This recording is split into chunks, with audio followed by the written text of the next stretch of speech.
Assalamualaikum warahmatullahi wabarakatuh.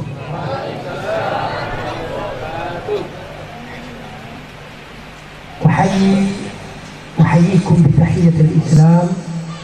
السلام عليكم ورحمة الله وبركاته.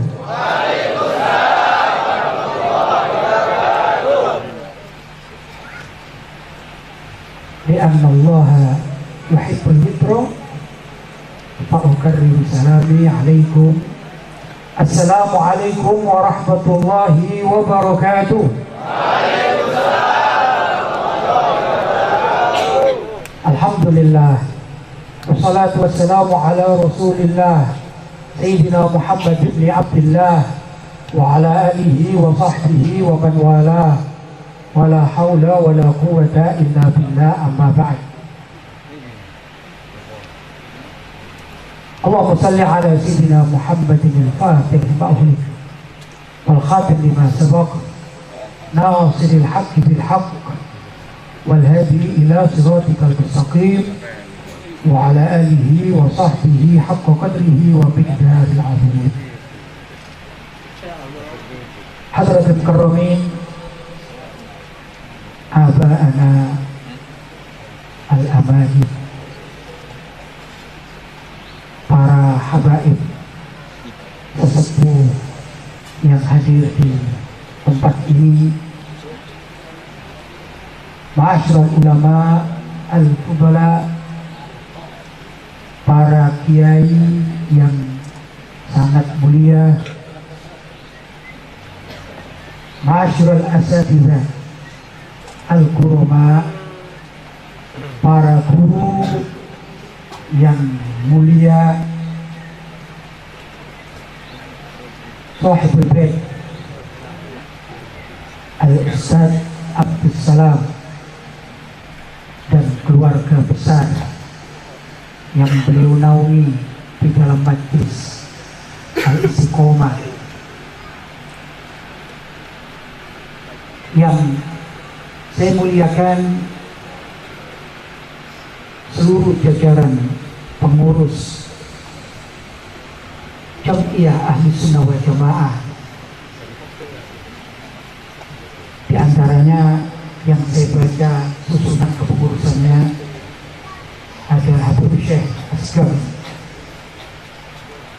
Pertama, guru saya juga adalah Habib Ahmad bin Azim Asgar, Kiai Nur Khalis Mustari, Alhamdulillah walillah Habib Rizal Al-Syawbakar. Dan tentu saya tidak bisa memberikan satu persatu karena ada karakternya.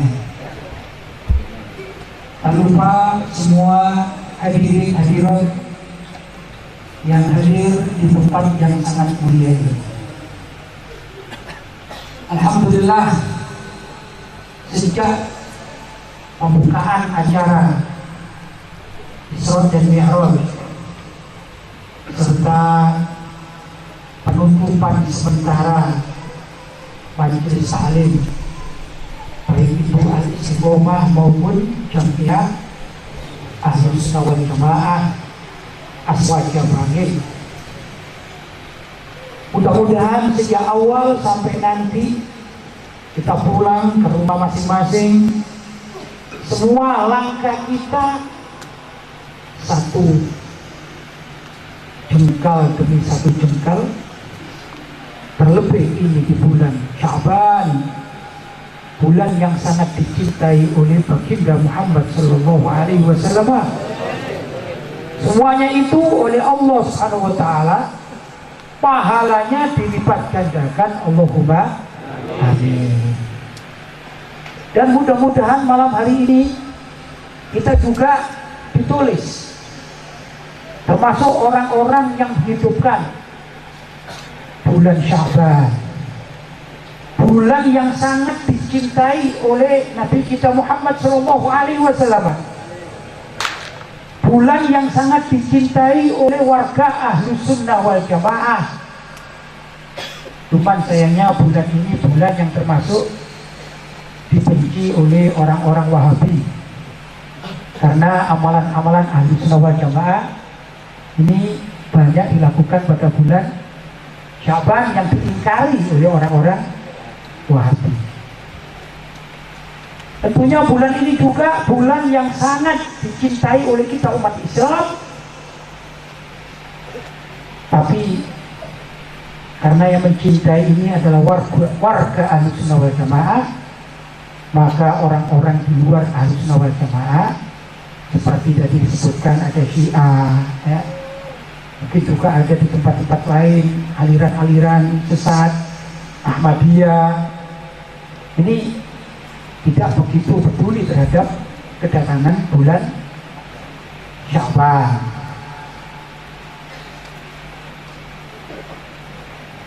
Tapi hari ini saya juga menjadi senangnya double. Mudah-mudahan juga bapak-bapak hadirin hadirat senangnya juga double. Karena malam hari ini yang di bulan Sya'ban kita masih menyempatkan diri untuk memperingati satu malam, yaitu malam Isra Mi'raj. Wah, ini kalau di Saudi dikatakan bid'ah kuadrat. Bid'ah kuadrat. Kenapa bid'ah kuadrat? Karena di zaman Nabi tidak ada itu para sahabat yang memperingati besar-besaran ini, peringatan Isra dan Mi'raj. Itu pertama. Yang kedua dikatakan bid'ah kuadrat karena malamnya nggak tepat. Wong sudah bulan Sya'ban kok memperingati Isra dan Mi'raj. Tapi bagi kita, katanya Habib Abdul Qadir jadi itu tidak masalah, dikatain apa saja tidak masalah. Yang penting kita melaksanakan suatu amalan yang baik di bulan Sya'ban karena mengikuti baginda Rasulullah Shallallahu Alaihi Wasallam. Konten Nabi kita suatu saat melaksanakan puasa pada bulan Sya'ban. Kemudian ditanya beliau, ya Rasulullah, kenapa kalau sudah bulan Sya'ban kami lihat itu, kami perhatikan engkau sangat perhatian di bulan Sya'ban untuk berpuasa. Puasa sunnah di bulan Sya'ban itu hampir sering dilakukan oleh Nabi kita Muhammad SAW. Jawab beliau, ketahuilah bahwasanya bulan Sya'ban ini adalah bulan yang banyak dilupakan orang. Bulan antara Rajab dengan Ramadan yang banyak dilupakan orang. Dan bulan Sya'ban ini adalah bulan di mana di situ turfa'ul amal. Amalan-amalan orang itu dilaporkan kepada Allah pada bulan Sya'ban. Kata Nabi, aku berharap amalanku itu diangkat, dilaporkan oleh malaikat kepada Allah wa ana shaim, sedangkan aku dalam keadaan puasa. Artinya di sini bahwa Nabi Shallallahu Alaihi Wasallam menghidupkan bulan Sya'ban, memeriahkan bulan Sya'ban karena bulan Sya'ban itu banyak dilupakan orang. Alhamdulillah kita hadir di tempat ini sekarang pada bulan Sya'ban. Mudah-mudahan amalan kita yang baik ini dilaporkan oleh malaikat kepada Allah dalam keadaan kita berada di Masjid Salim, majlis yang sangat diridhai oleh Allah Subhanahu wa taala, majlis yang sangat dicintai oleh baginda Rasulullah Shallallahu Alaihi Wasallam. Bapak-bapak dan ibu-ibu yang dirahmati Allah, kalau membahas tentang Isra dan Mi'raj itu panjang. Ada buku namanya Wawa fil Ufuqil A'la. Wawa fil Ufuqil A'la. A'la itu karangan guru saya sendiri. Itu tebelnya ya hampir separuh Al-Quran barangkali ya. Itu kalau dibaca sekarang kan, wah habis 3 bulan duduk di sini ya, tak mungkin. Jadi saya cuplik saja tentang salah satu fadilah atau salah satu kejadian keistimewaan Isra dan Mi'raj Nabi Muhammad Shallallahu Alaihi Wasallam. Dalam peristiwa Isra dan Mi'raj secara ringkas Saya ingin menceritakan atau mengupas sedikit tentang tatkala Nabi di Mi'rajkan. Kalau Isra itu kan perjalanan dari Mekah menuju ke Palestina. Tatkala dari Palestina menuju ke Sidratul Muntaha, itu ada satu kejadian. Kata Nabi SAW, tatkala aku tidur, kemudian aku dibangunkan, ringkas cerita dinaikkan buruk, kemudian dalam perjalanan Isra, naik ke langit itu, aku disetop, aku dipanggil-panggil, ada pemanggil dari sebelah kananku. Da'in al-yamin. Ada suara yang memanggil, undur ya Muhammad, undur ya Muhammad. Ada beberapa riwayat di situ. Kalau saya terjemahkan gampangnya, yang memanggil, hei Muhammad, sini, kau duduk di sini, tengok aku.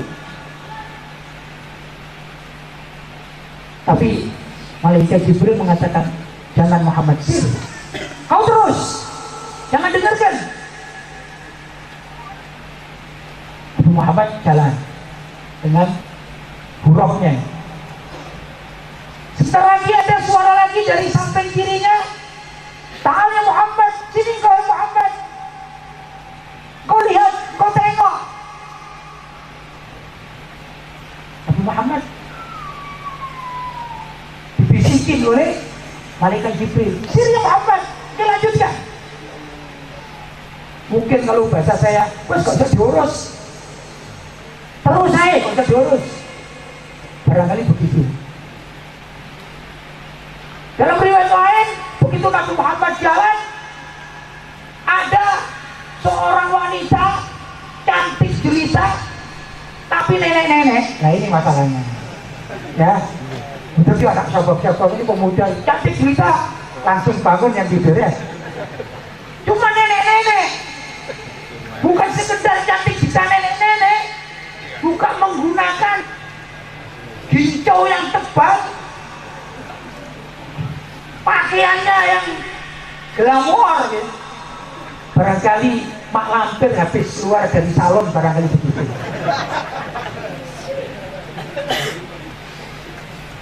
Kif ya Muhammad, berhenti kau Muhammad, undur hai Muhammad, lihat hai Muhammad, tengok sedikit ke sini. Tapi subhanallah, malaikat Jibril terus mengatakan, sini Muhammad, kau lewati saja. Nah, setelah itu Nabi Muhammad SAW bertanya, "Wamanaka ya Jibril?" Akhirnya diterangkan oleh malaikat Jibril. Kata malaikat Jibril, tahukah kau yang Muhammad, yang memanggil-manggil kamu dari sebelah kananmu itu, mereka adalah da'il Yahud. Mereka adalah pembesar-pembesar Yahudi.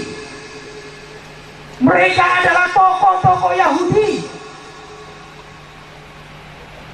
Untung kau gak turun, untung kau gak nengok ya Muhammad, ya Rasulullah. Andai kata engkau nengok, andai kata engkau turun, andai kata engkau nongkrong di situ, andai kata engkau mampir, tahawwadat ummatuka, pasti umatmu nanti di akhir masa akan jadi Yahudi semuanya.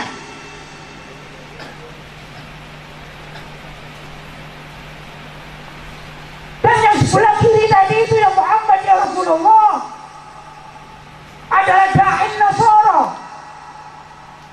pendeta-pendeta Nasrani.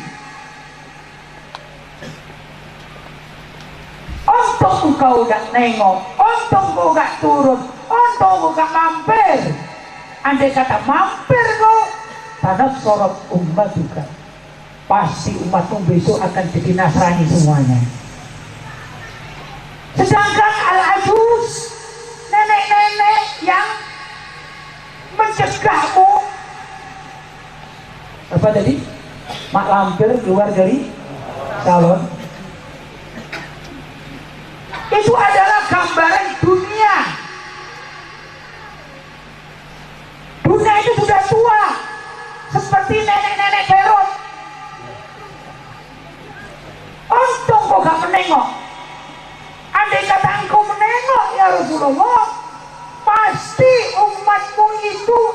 lebih cinta dunia daripada memikirkan akhirat.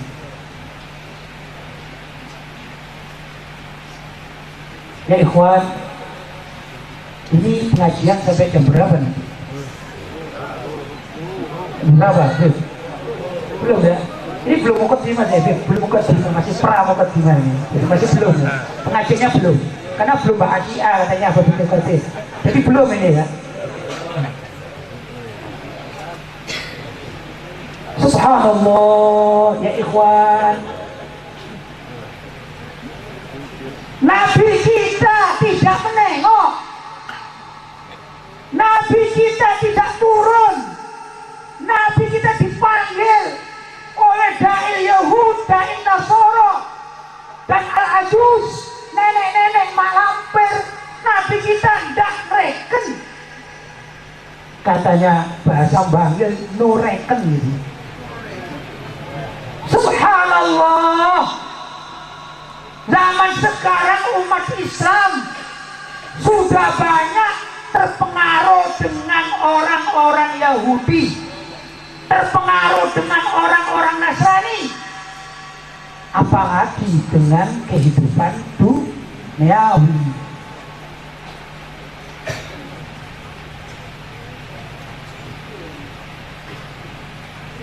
Kalian tahu ya, Syiah itu cuplikan dari mana? Kalau saya dapat bocoran dari Habib Nizar, katanya dulunya Syiah itu yang merintis adalah tokoh Yahudi yang bernama Abdullah bin Sabah, kan gitu. Jadi berarti Abdullah bin Sabah itu dulu tidak pernah ganggu kan, nenek moyang itu ganggu manggil-manggil ya Dail Yahud. Nah kalau kita sekarang ikut Syiah, berarti kita naudzubillah terpengaruh dengan Dail Yahud, sebagaimana tadi digambarkan di dalam peristiwa Isra dan Mi'raj. Gimana Dail Nasara? Kalau Yahudi sudah sedikit saya sampaikan tadi, cuplikan, masih bukan dimain, cuplikan. Kalau Dail Nasara, saya berharap mudah-mudahan acara yang tadi dikemas di bulan Ramadan, alhamdulillah ada khataman Quran keliling. Saya berharap nahomnya langgamnya langgam Arab, karena yang menggunakan langgam non Arab itu termasuk pengaruh Dail Nasara. Kenapa demikian? Nabi bersabda, Iqra'ul Quran biluhunil Arab. Bacalah Al-Quran dengan nahom atau langgam Arab. Jangan membaca Al-Quran dengan lagu-lagunya orang ahlul fisq, orang fasik. Nah, yang jadi masalah saya katakan itu pengaruh orang-orang Dail Nasara, karena orang-orang Nasrani di barisannya tidak mau tinggal diam. Mereka membuat satu gerakan-gerakan yang ringkas cerita bahwa orang-orang Barat mempelajari keislaman, ketimuran, mereka adalah orang-orang orientalis.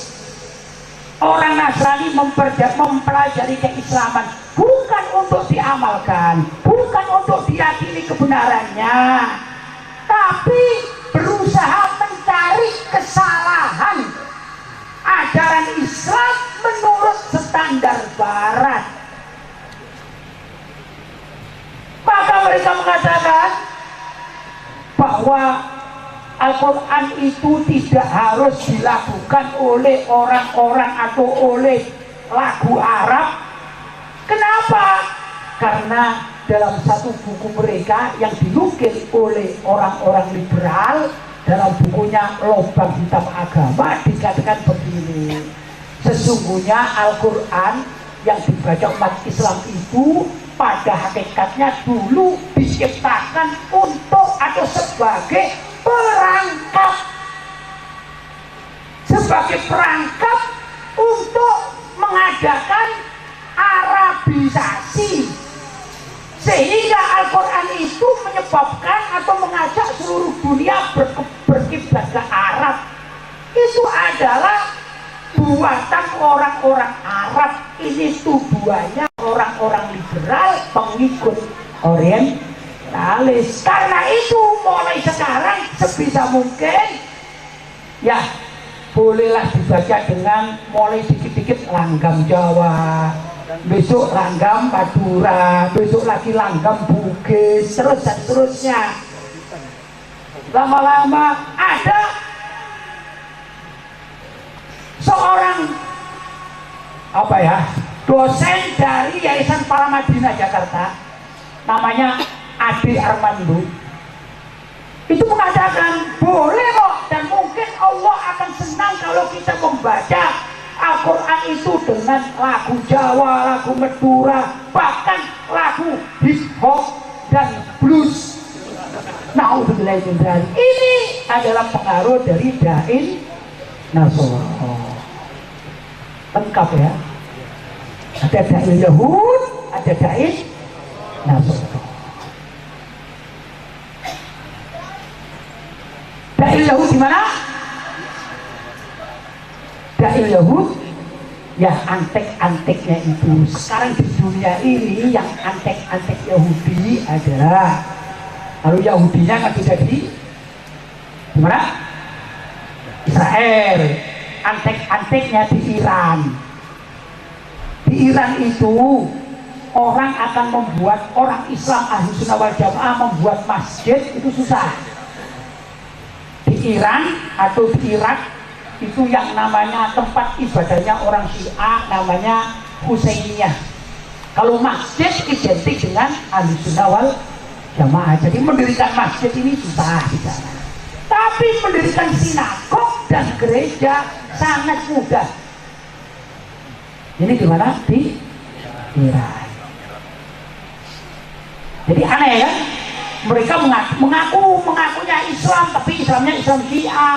Cuman orang Ahlussunnah wal Jamaah mendirikan masjid itu susah. Yang sudah ada banyak yang dihanguskan, dirobohkan. Dulu ulama-ulama Ahlussunnah wal Jamaah itu banyak dulunya di Iran, tapi dibumi hanguskan, ya dibunuh, diusir, dan terus segala macam ada di sana karena mereka mengaku sebagai Ahlussunnah wal Jamaah, sedangkan penguasanya penguasa Syiah. Tatkala Ahlussunnah wal Jamaah minoritas di tempat Syiah, apa yang terjadi? Maka Ahlussunnah wal Jamaah diupayakan untuk dibumi hanguskan. Sama dengan di Myanmar. Tatkala umat Islam minoritas, orang Buddha mayoritas, apa yang terjadi? Orang Islam yang minoritas dibumi hanguskan. Jahat. Nah, bagaimana dengan kelompok yang lain seperti Wahabi? Saya akan nyambung cerita dari Habib Abdul Qadir yang nukil sedikit dari saya. Jadi saya di pondoknya Abu Yazid Muhammad bin Ali Al-Maliki itu saya masuk tahun 83 bulan 91. Perkiraan saya ini 91 pulang, perkiraan saya kurang lebih tahun 90 atau sebelumnya, yaitu 89. Waktu itu saya di Mekah bersama kawan-kawan mengaji, tiba-tiba ada pengumuman dari para senior, sembunyi katanya, turun bunyi. Nah, kalau bahasa ini di Arab gitu. Kita nggak tahu ada apa. Ternyata perangkat Wahabi, aparat-aparat yang Wahabi itu diperintahkan masuk oleh tokoh-tokoh Wahabi pesantren. Nah, karena kita ini warga asing di sana, mau tidak mau ya nggak bisa berbuat apa-apa, suruh sembunyi ya, sembunyi lari. Wah, akhirnya diantaranya ya masuk kemana saja, dan saya masuk di salah satu kamar mandi. Saya baru masuk langsung didorong oleh kawan. Wah, wah, wah. Akhirnya 3 orang di kamar mandi. Wah, ada apa ini? Itu ada Wahabi masuk yang mau ya kan menangkapi kita. Begitu kalau Ahlussunnah wal Jamaah itu minoritas. Kalau Ahlussunnah wal Jamaah jumlahnya minoritas. Nanti kalau bangir ini naudzubillah ya, naudzubillah sumpah naudzubillah, aswajanya luntur. Naudzubillah sumpah naudzubillah. Kalau sampai jamaah Ahlussunnah wal Jamaah yang 600 itu katanya yang 600 menjadi 400, yang 400 yang aktif tinggal 300. Nanti tahun berikutnya kalau saya diundang ke sini lagi dengar tinggal 100 yang aktif, apalagi 3 tahun 4 tahun berikutnya saya dengar cuma tinggal 50. Hati-hati ya, kalian bakal dihancurkan oleh orang-orang Syiah. Itu permasalahan. Maka sebisa mungkin justru mengajar lebih banyak. 600 itu sedikit. Kalau bisa bukan 600, kalau bisa seluruh warga Bangil itu menjadi anggota Ahlussunnah wal Jamaah. Allahumma amin. Kan sedih kalau dengarkan 600 yang aktif 400, super aktif cuma 300. Dikira 300 banyak apa? Sedikit. Jumlah Indonesia masyarakatnya berapa? Katanya Bang Omairama berapa? Zaman dulu aja 135 juta ya. Ini 300.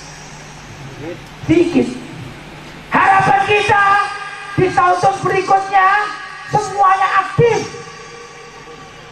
Semuanya benar-benar solid. Karena negeri ini adalah negeri Ahlussunnah wal Jamaah. Negeri ini milik kita, bukan milik Syiah, bukan milik liberal, bukan milik Wahabi. Ini negeri milik kita. Sepakat? Sepakat? Saya mau ngaji sekarang. Baru muka di mana gitu ya? Yang mau ngaji boleh ya? Baik, saya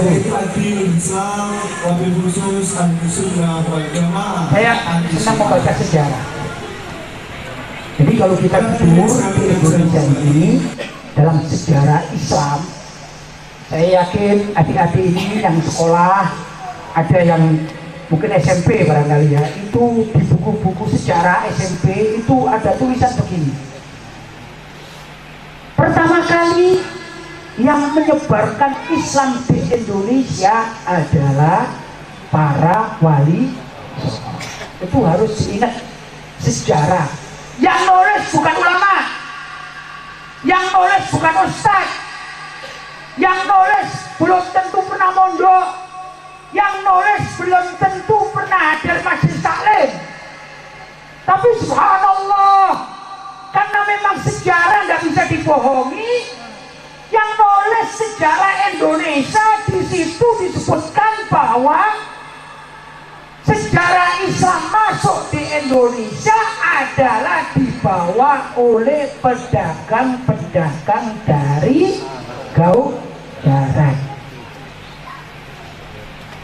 Because Islam masuk di Indonesia menurut buku sejarah umum Indonesia siapa? Dibawa oleh pedagang-pedagang dari Gau Darat. Itu bahasa ringkas. Karena yang nulis bukan ulama, karena yang nulis bukan ustadz, bukan ahli majelis taklim. Kalau kita yang menulis, bukan demikian. Yang membawa Islam ke Indonesia adalah para ulama dari Gau Darat lewat sektor ekonomi atau perekonomian alias perdagangan. Jadi itu sejarah perlu direvisi, walaupun tidak direvisi sudah benar, tapi kalau mau yang afdol menulisnya adalah Islam masuk di Indonesia dibawa oleh para ulama lewat sektor perdagangan, bukan pedagang-pedagang dari Gau Darat. Dari dakwah itu dari Gaujarat. Di mana Gaujarat? Ada di salah satu wilayah di India. Ringkas cerita, ada banyak para habaib yang mungkin lebih tahu sejarahnya.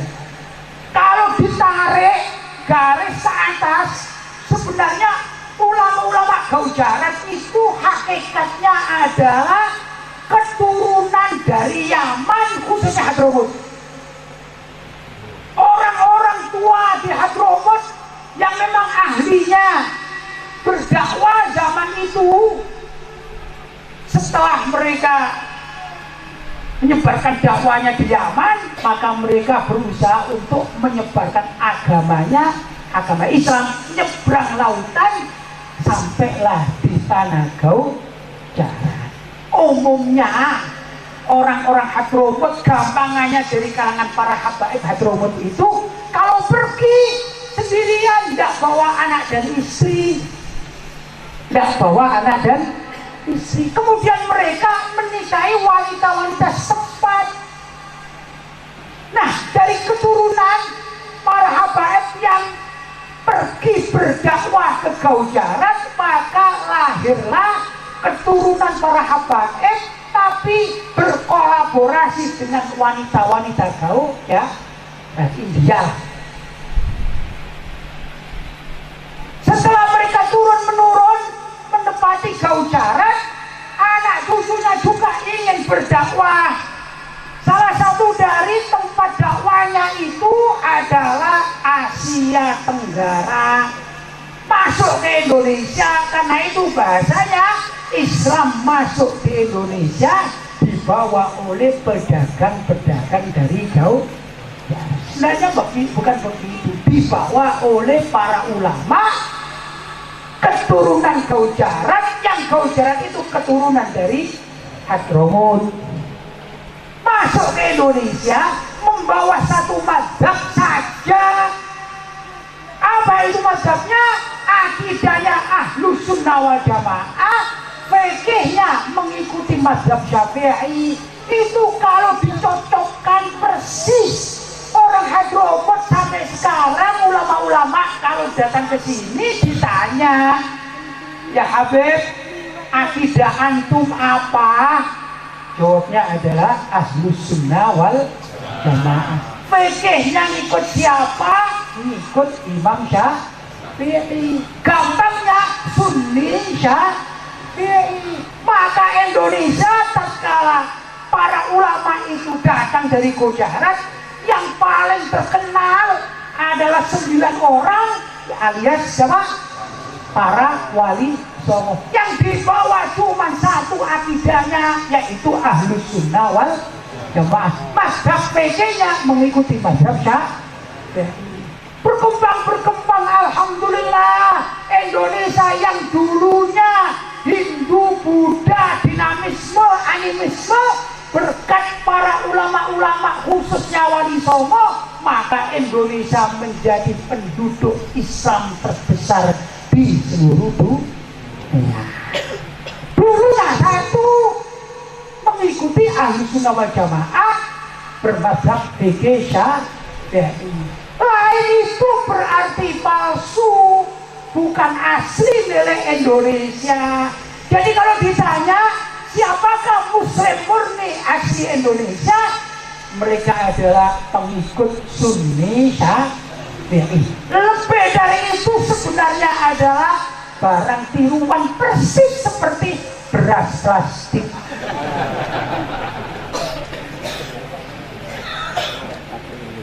Kalau dimakan jadinya racun. Maka kalau ikut aliran-aliran selain Sunni Syafi'i, kalau diikuti juga jadi racun. Bergulir Islam di Indonesia, bergulir sampai masa panjang. Kemudian ada satu pemikiran yang berbeda, yaitu di saat perang ya, melawan Belanda, ada yang namanya Imam Bonjol. Imam Bonjol ini mempunyai pemahaman yang berbeda sedikit, beda dengan Pangeran Diponegoro. Kalau Pangeran Diponegoro secara akidah sama dengan kita Sunni Syafi'i. Kalau Imam Bonjol sedikit nyeleh, sedikit tidak sama.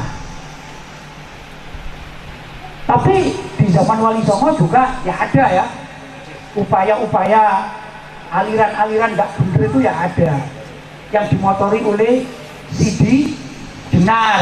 Apa? Sidi Jenar. Ada orang mengatakan Syekh Siti Jenar itu panggilan yang salah ya. Kalau Sidi itu bahasa Arabnya dari Sayyidi, kalau Siti dari Sayyidati ya. Maka yang benar adalah Syekh Sidi Jenar itu bukan. Hanya saja Sidi Jenar itu mempunyai pemahaman yang tidak sama dengan para wali songo. Dia mengikuti gampangnya adalah wahdatul wujud, atau mungkin bahasa Jawanya manunggaling kawula Gusti, menyatu dengan Allah, menyatu dengan Tuhan. Dan keyakinan itu bila mana orang sudah merasa menyatu dengan Tuhan, maka tidak perlu ibadah zahirah, sholat tidak perlu, puasa tidak perlu, zakat tidak perlu, haji tidak perlu, karena merasa dirinya sudah menyatu dengan Allah Subhanahu wa Ta'ala. Oleh para wali songo, kerikil yang namanya Sidi Jenar ini tegas divonis hukum mati.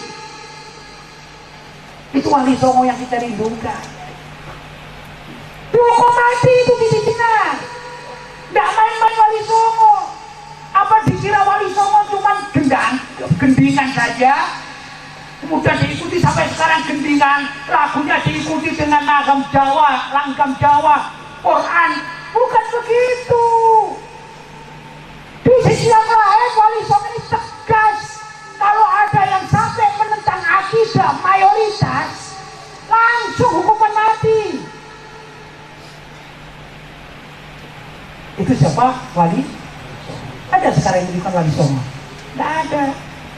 Mau mengatakan sesat saja takut, apalagi menghukum mati, menjatuhkan hukum mati. Tidak ada. Jadi iman kita sebenarnya, iman kita ini dibandingkan dengan imannya wali songo, keyakinan kita, akidah kita, syariat kita dibandingkan dengan keyakinan wali songo, nggak ada apa-apanya. Kita mengatakan mereka sesat aja, takut. Padahal wali songo berani menurunkan atau menjatuhkan hukuman mati untuk Sidi Jenar. Luar biasa yang membawa Islam ke Indonesia. Luar. Lanjut. Ngantuk? Capek? Sampeyan seneng, saya seneng ini ya. Ringkas cerita saya potong. Namanya sejarah ini lama, sejarah ini cerita. Saya potong zamannya Kiai Haji Hasyim Asy'ari. Zamannya Kiai Haji Hasyim Asy'ari masih segar bugar. Saya katakan ternyata penjajahan Belanda itu ya negatifnya sudah otomatis, mereka membawa agama Nasrani, itu banyak sekali ya. Tapi ada juga positifnya. Walaupun sedikit tapi ada positifnya. Kita harus jujur kan mengatakan ya. Apa itu positifnya? Dengan adanya penjajahan Belanda, maka jalan-jalan di Indonesia ini bagus-bagus. Walaupun menggunakan tenaga kita dengan kerja rodi paksa, tapi dulu bangsa Indonesia tidak mikirin kayak begitu. Tapi dengan adanya penjajahan Belanda, ternyata jalan-jalan ini bagus. Ada peninggalan Belanda yang saya terkagum-kagum itu. Saya kalau pergi ke Jatiroto, tempatnya Habib Muhdor Al-Hamid, sungainya ini, sungai. Pernah ke sana ada? Perlu diperhatikan ini. Harus kita belajar sebenarnya. Ilmu pengetahuan itu sungai unik, peninggalan Belanda. Sungainya lurus. Nah, tapi di tengah-tengah ada potongan sungai yang lewat di tengah-tengah. Subhanallah, saya lihat loh, ini ada sungai ke timur, kok tiba-tiba ada lurus memotong, ada yang selatan. Ya apa? Ternyata yang sungai dari timur ke barat ini turun ke bawah tanah, kemudian naik lagi. Kalau dipikir gimana ya sistemnya ini, luar biasa ternyata. Itu positifnya ya, positifnya. Sayang bangsa Indonesia ini kadang-kadang gak mau berpikir, sukanya buang sampah dokter ditinggal. Kok gak mikir gitu? Nah, orang barat, orang Belanda mikir. Yang luar biasa lagi, ternyata dengan pemikiran majunya mereka itu ya lumayan sedikit merasuk kepada orang Islam. Intinya begini yang ingin disampaikan, di zaman Kiai Hasyim Asy'ari, beliau itu juga berpikir barangkali ya, kalau saya terjemahkan, oh ternyata produk luar negeri itu lebih unggul daripada produk lokal. Produk Belanda penataan sungainya lebih baik daripada produk Indonesia. Lapangan, maaf, alun-alun itu settingan Belanda, Pak. Untuk menarik umat Islam, maka setiap alun-alun di seluruh Indonesia itu harus di depannya ada masjid, ada tapinya. Masjid di depannya, tapi di sebelah masjid atau dekatnya sana harus ada satu gereja. Itu memasukkan ide liberalisme, pluralismenya Belanda di situ. Perhatian ya, ini adalah karya Belanda, tapi jujur dengan adanya alun-alun, maka alun-alun itu juga menjadi positif bagi kepentingan masyarakat banyak. Balik lagi, zamannya Kiai Hasyim Asy'ari, beliau dan kawan-kawannya berpikir barangkali demikian, kalau saya ngajinya itu cuma di lokal dan saya ngajinya itu di luar negeri, barangkali di luar negeri itu lebih baik, maka berangkatlah Kiai Hasyim Asy'ari. Di antaranya banyak kawan-kawannya, salah satu dari kawan yang seangkatan namanya Kiai Haji Ahmad Dahlan. Ringkas cerita, pulang ke Indonesia yang mempunyai tujuan sama, mencari pengalaman di luar negeri, pulang kok bisa menjadi berbeda pendapat. Kiai Hasyim Asy'ari tetap melestarikan ajarannya Wali Songo, sedangkan Kiai Ahmad Dahlan sedikit menyempal mengikuti cuplikannya pendapat Rasyid Ridho dan Muhammad Abduh, yang mana Rasyid Ridho dan Muhammad Abduh itu mempelajari beberapa permasalahan yang dicetuskan oleh Ibnu Taimiyah. Maka disitulah umat Islam sedikit ada perpecahan pendapat di Indonesia. Gampangannya ada NU yang didirikan oleh Kiai Hasyim Asy'ari dan juga ada Muhammadiyah yang didirikan oleh Kiai Ahmad Dahlan. Di sisi lain, ini kan ada dua jadi ya, dulunya satu. Di sisi lain, pengagum-pengagum Sidi Jenar juga masih berkeliaran, bahkan sampai detik ini masih ada. Ya, tapi kecil, frekuensinya kecil, sedangkan pengikut Kiai Hasyim Asy'ari NU yang Ahlussunnah wal Jamaah itu dengan pengikut Kiai Ahmad Dahlan yang Muhammadiyah itu ternyata menjadi berkembang. Maka di Indonesia ini dua organisasi besar yang ada adalah NU dan Muhammadiyah. Dulunya satu, sekarang menjadi saya tidak akan bicara Muhammadiyah, kita kesampingkan dulu ya, taruh di almari, kunci ya, jangan keluar ya. NU, bicara NU sekarang. NU dulu representatif dari Sunni Syafi'i di zaman Kiai Haji Hasyim Asy'ari. Maka beliau mencatat, menulis satu buku yang akan disebutkan, walaupun buku beliau banyak, salah satunya adalah Risalah Ahlussunnah wal Jamaah. Risalah Ahlussunnah wal Jamaah karangan Kiai Hasyim Asy'ari. Teliti, beliau luar biasa teliti sekali. Antara lain, beliau melihat warga Indonesia ini, masyarakatnya biasanya ini silau dengan kalimat produk luar negeri.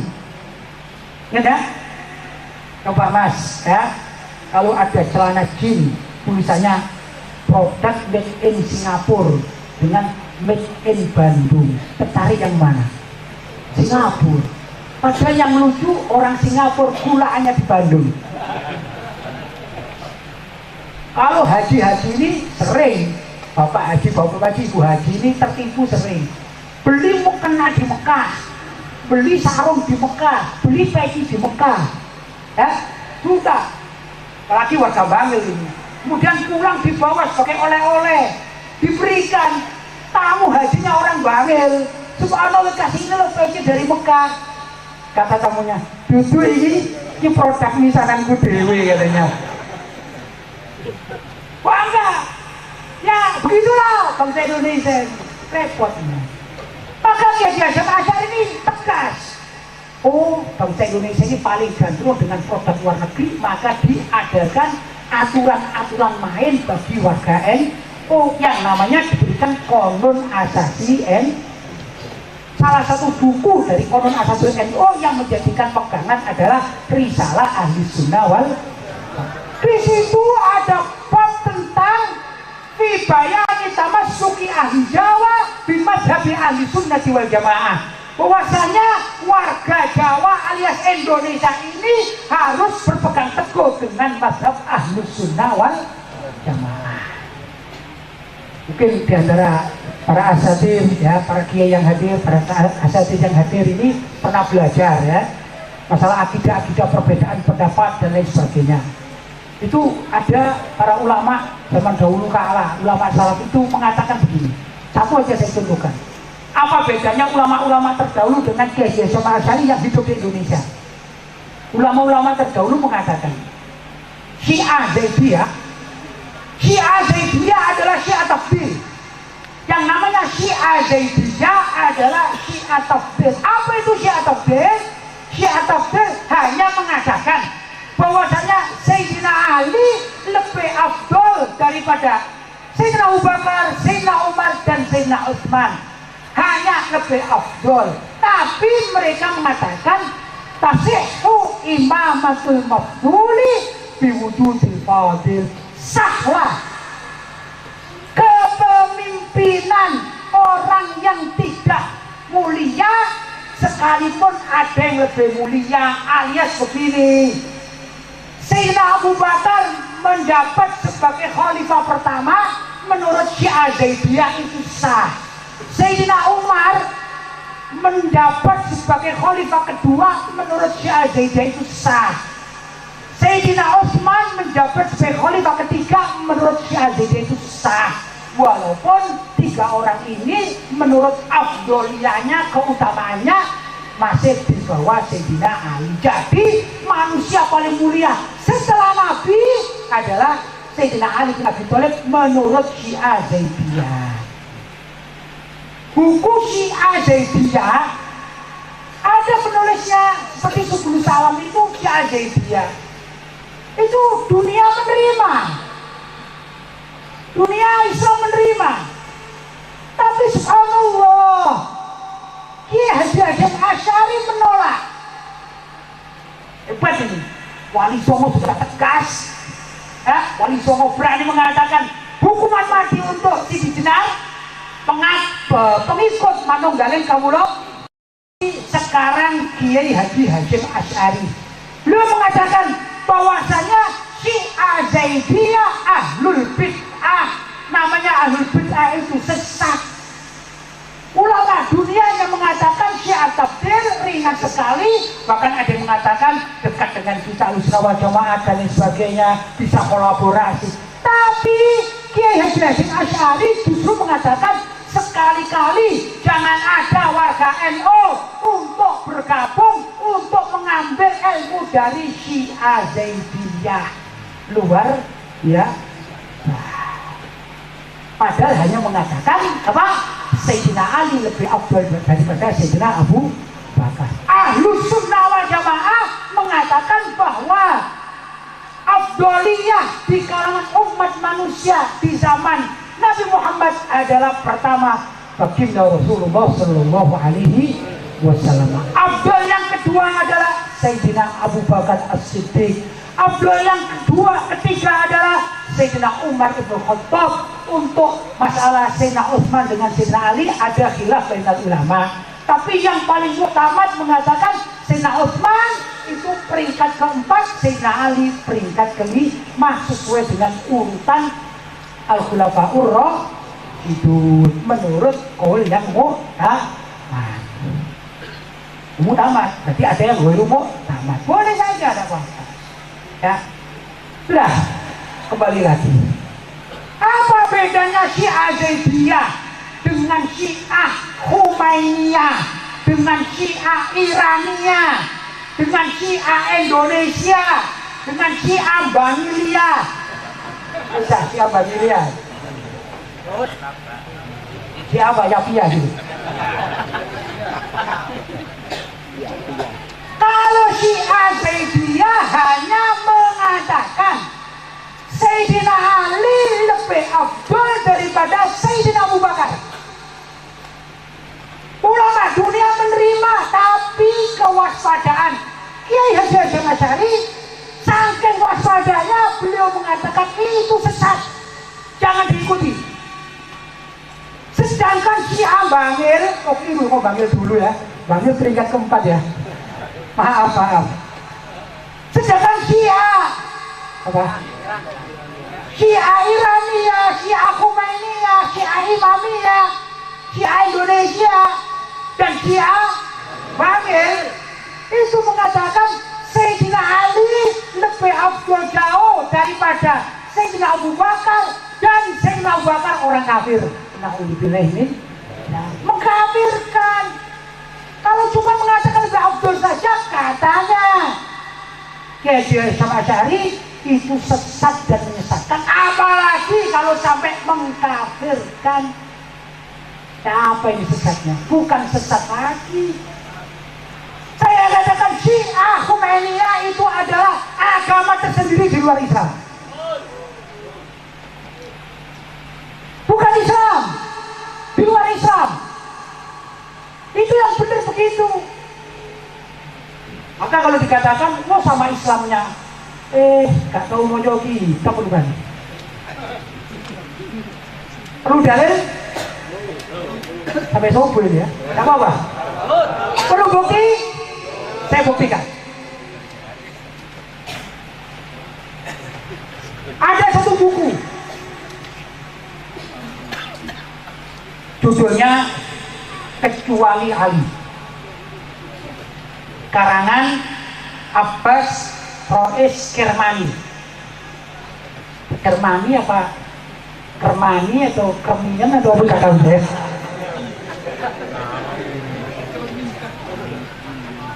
Susah tekanan. Mumpung membaca Isra dan Mi'raj, ya, yang mana Isra dan Mi'raj itu disebutkan di dalam Al-Quran. Ayatnya apa? Subhanalladzi asra bi 'abdihi lailan minal masjidil haram ilal masjidil aqsal ladzi barakna haulahu linuriyahu min ayatina innahu wasami'ul basir. Berarti Isra Mi'raj tercatat di dalam ayat Al-Qur'an.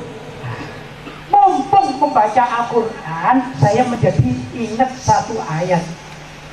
Yang satu ayat ini pas untuk bangsa Indonesia. Satu ayat ini bisa untuk dalam kutip menelanjangi 3 aliran sesat sekaligus. Mau ini apa ya namanya? Tips untuk melihat, tips untuk memasukkan aliran sesat dalam apa ini?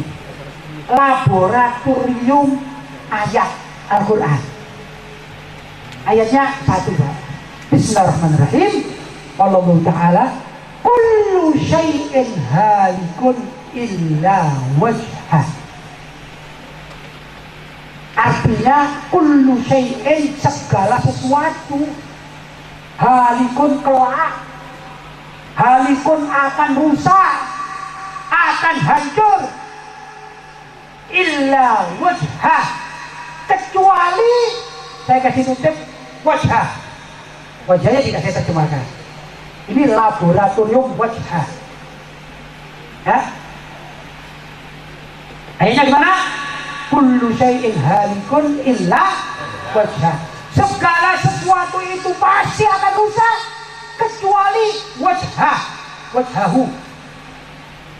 Menurut orang Syiah, yang namanya wajhahu itu di dalam kitab tadi sebenarnya adalah cuplikan dari ayat kullu syai'in halikun illa ali. Segala sesuatu itu pasti akan rusak, dicuplik menjadi buku kecuali Ali. Jadi dunia seisinya itu akan rusak. Yang tidak rusak cuman Sayyidina Ali saja menurut Syiah.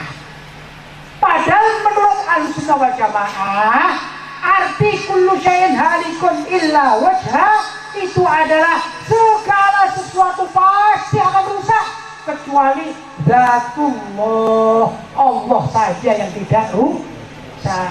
Maka kita harus cerdas. Ini cara Syiah mengangkat Sayyidina Ali sebagai Tuhan, seperti juga Nabi Isa diangkat menjadi Tuhan oleh orang-orang Nasrani. Maka orang-orang Syiah juga mengatakan Sayyidina Ali adalah Tuhan. Buktinya bukunya sudah ada, insya Allah di kantor Aswaja Bangil juga ada bukunya, judulnya Inna Ali kecuali Ali, dari ayat kullu syai'in halikun illa wajha. Saya tanya sekarang, kalau orang mengatakan meyakini segala sesuatu itu pasti akan rusak kecuali Ali bin Abi Thalib, muslim apa non muslim? Muslim apa non muslim? Mukmin apa syirik? Syirik. Ini bukti. Bukan kata siapa, kata bukunya sendiri. Itu ada di halaman tertentu juga mengatakan begitu. Segala sesuatu itu pasti akan rusak kecuali wajahnya. Terus bawahnya diuji, dan wajah yang dimaksud adalah Ali bin Abi Thalib. Berarti menurut Syiah, Allah adalah Ali, Ali adalah Allah. Sama dengan orang Kristen, Yesus adalah Tuhan, Tuhan adalah Yesus. Kembar siam Syiah dengan Nasrani, kembar siam karena bukunya sendiri. Beras puas Syiah? Sudah puas? Belum? Syiahnya sudah puas?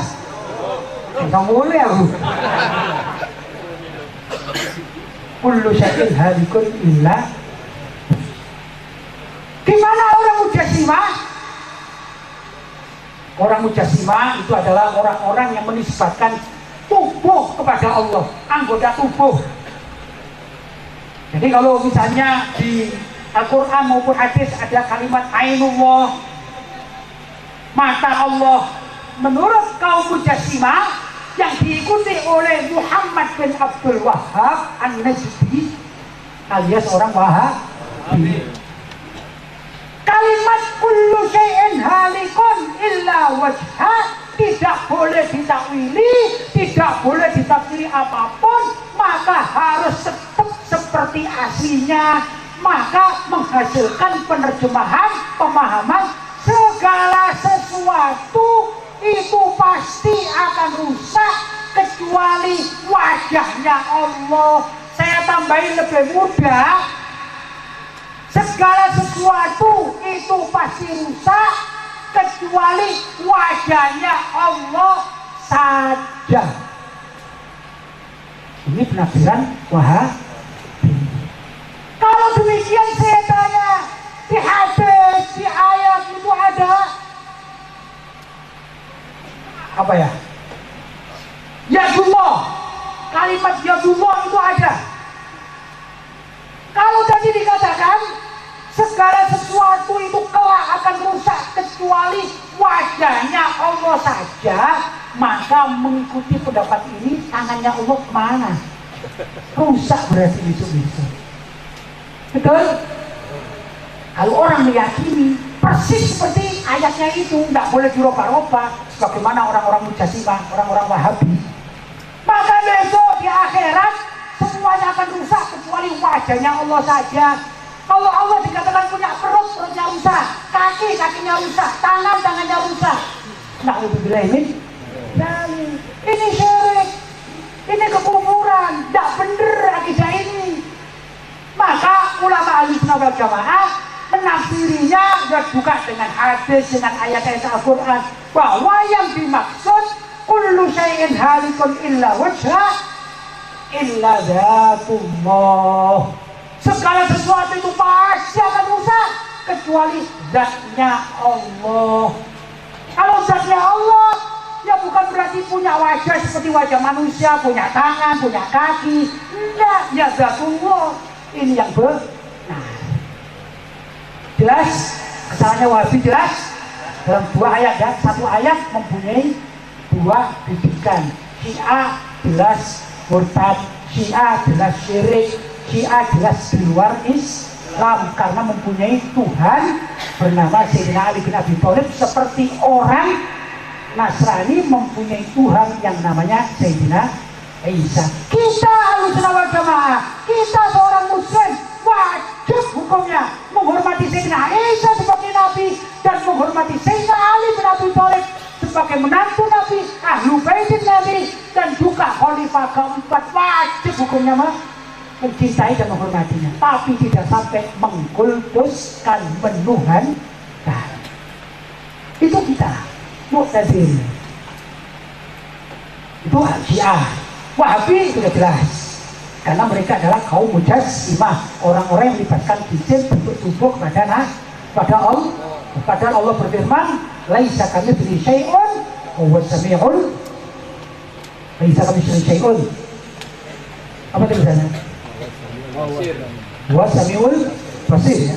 Laisa kamitslihi syai'un, tidak ada segala sesuatu pun yang menyerupai Allah, tidak ada.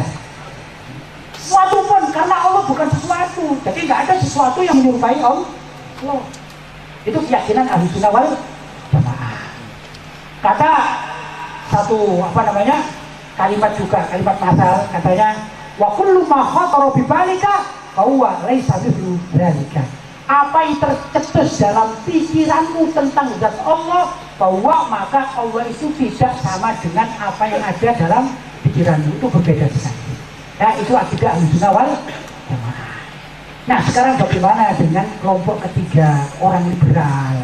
Yang mana orang liberal itu adalah kepanjangan tangan dari kaum orientalis. Orientalis itu siapa? Orientalis adalah orang kafir barat yang sengaja mempelajari Islam untuk dirusak dari dalam.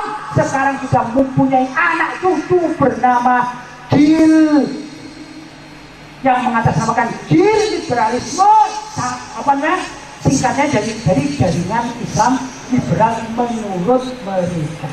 Hakikat yang mereka adalah orang-orang orientalis. Di dalam buku Lobang Hitam Agama, halamannya sampai hafal deh, halaman 65, dilihat di situ. Cari buku Lobang Hitam Agama, karangan Sumanto. Ada lanjutannya, Sumanto Al-Qurtubi. Kalau Sumanto yang kita kenal adalah tukang kanibal, makan daging orang, betul? Sumanto Al-Qurtubi ini makan akidah orang, sama-sama kanibal. Namanya Sumanto Al-Qurtubi, punya buku namanya Lobang Hitam Agama. Pada halaman ke-65 ditulis di situ bahwasanya sebagaimana tadi pertama saya sebutkan, Al-Quran itu diturunkan, Al-Quran itu bukan diturunkan, Al-Quran itu ada, maka tidak lepas dari perangkap-perangkap bangsa Arab untuk mempengaruhi umat dunia. Jadi Al-Quran menurut Sumanto Al-Qurtubi bukan firman Allah, bukan mukjizat bagi Nabi, tapi perangkap bangsa Arab. Jadi kalau ditanya, Sumanto, makan daging siapa kamu? Sumanto, di mana menurut kamu ayat kullu syai'in halikun illa wajhah? Maka dia pun akan menjawab di dalam bukunya itu perangkap bangsa Arab. Perangkap bangsa, bukan diyakini kebenarannya. Jadi ini konteksnya di luar Islam, yang memang anak turun dari orientalis, namanya liberalis. Penutup, jadi penutup 1 jam ya. Mukadimahnya sengaja, sebetulnya 1 jam. Boleh? Boleh? Itu ceritanya panjang. Kalau mau cerita, saya tukang cerita ya. Dulu, tatkala Allah Subhanahu wa Ta'ala menciptakan Nabi Adam. Karena Nabi Adam diciptakan, maka Allah SWT perintah kepada penduduk surga. Penduduk surga itu terdiri dari para malaikat. Kemudian ada seekor iblis, seekor ya, nggak enak ya. Ada 1 iblis. Ini ikut. Ada banyak riwayat dalam bab ini. Dan iblis itu di dalam Al-Quran dikatakan kana minal jinni fafasaqu an amri rabbi. Dulunya dari bangsa jin, kemudian fasik. Fafasaqu an amri rabbi, fasik menolak dari perintah Allah. Namanya iblis. Itu dulu hidup bersama malaikat ribuan tahun di surga. Tugasnya adalah beribadah secara istiqomah kepada Allah. Malaikat istiqomah, iblis pun istiqomah. Luar biasa. Ribuan tahun. Nah, tatkala Allah menciptakan Nabi Adam, maka Allah perintah sebagai syariat. Syariat Allah diturunkan untuk para malaikat dan otomatis juga untuk iblis. Apa ayatnya? Wa izqulna lil malaikati isjudu li adama fasajadu illa iblis aba wastakbara wa kana minal kafirin. Tatkala kami Allah perintahkan kepada para malaikat yang di dalamnya itu juga ada jenis kana minal jinni, dari jenis jin yang ada di surga. Wa izqulna lil malaikati usjudu, sujudlah li Adam, kepada Nabi Adam. Bahasa jago, maka semuanya penduduk surga itu sujud, illa iblis, kecuali iblis. Iblis saja nggak mau sujud. Kenapa? Abah, dia enggan, wastakbara, dan sombong, wa kana minal kafirin, maka dia termasuk kafir. Gara-gara sombong jadi kafir. Apa alasannya kok jadi kafir? Sebab si iblis senengannya menggunakan logika, menggunakan pemikiran, menggunakan akal yang kebetulan akalnya, pikiran dan otaknya itu liberal. Apa itu liberal? Liberal adalah ingin bebas, tidak mau diatur, tidak mau diatur oleh syariat manapun, tidak mau diatur oleh perintah Allah, tidak mau diatur oleh sabda Nabi, apalagi cuma pendapat ijtihad para ulama salaf, ditolak. Itu liberal. Berpikir, iblis ini pandai, jangan kira bodoh, pandai. Kata iblis, ya Allah, wahai Allah, kenapa aku kok disuruh diminta sujud kepada Adam? Padahal itu syariat dari Allah. Khalaqtani min narin, ya Allah, engkau menciptakan aku, kata iblis, min narin, dari api. Wa khalaqtahu min tin, sedangkan engkau menciptakan Adam dari tanah liat. Pikiran liberal iblis bahwa makhluk yang diciptakan dari api jauh lebih afdal, lebih mulia daripada makhluk yang diciptakan dari tanah. Tempatnya di bawah, diinjek-injek, tiap hari kita injek tanah. Api tempatnya di mana? Kalau secara logika lebih terhormat memang. Di kompor, ada yang injak api di kompor? Tidak ada. Betul? Tanah sifatnya ke bawah, kalau dilepas tanah itu turun, jatuh. Misalnya tanah sekebo, cekorongnya blok, jatuh ke bawah. Kalau api dinyalakan, larinya kemana? Ke atas. Pikirannya liberal iblis mengatakan, lawang ini yang naik, yang ini turun, pasti yang naik jauh lebih mulia daripada yang jatuh kelebok, kan begitu. Maka dia tidak mau. Khalaqtani min narin, ya Allah, kok kok bisa engkau menciptakan aku, kata iblis, dari api. Wa khalaqtahu min tin, sedangkan kau ciptakan Adam dari tanah. Maka disitulah Allah berfirman, aba wastakbara, sungguh dia telah enggan dan sombong, wa kana minal kafirin. Maka orang sombong dan yang enggan terhadap syariat Allah, mereka adalah orang-orang kafir. Subhanallah, intrik-intrik iblis. Iblis ini tidak mau tinggal diam, dia minta kepada Allah. Panjang takdirannya, ringkasnya minta kepada Allah agar umurnya diperpanjang sama diperbolehkan goda umat manusia. Ini yang saya hubungkan dengan tadi Isra Mi'raj. Disitulah orang tua ajus, mak lampir yang berbentuk iblis tadi bekerja sejak zaman dahulu kala. Dipengaruhilah pemikiran-pemikiran ibadah kepada Allah dibelokkan menjadi pemikiran-pemikiran liberal, senang dunia, tidak senang akhirat, benci terhadap syariat, tidak mau menerima pelaksanaan syariat, inginnya mau sendiri. Maka iblis kemudian membuat jaringan, mencoba dia menjaring Nabi Adam. Nabi Adam hampir kena jaringannya, Ibu Hawa hampir kena jaringannya. Alhamdulillah Allah mengilhamkan kepada Nabi Adam dan Ibu Hawa bertobat sampai beliau berdua diampuni oleh Allah. Maka diturunkanlah Nabi Adam termasuk juga iblis ke dunia. Di dunia ada lego iblis, nyebarkan jaringannya, kena yang namanya anaknya Nabi Adam bernama Qabil. Jadi Qabil itu adalah penganut jaringan iblis berpemikiran liberal pertama kali di dunia. Siapa Qabil?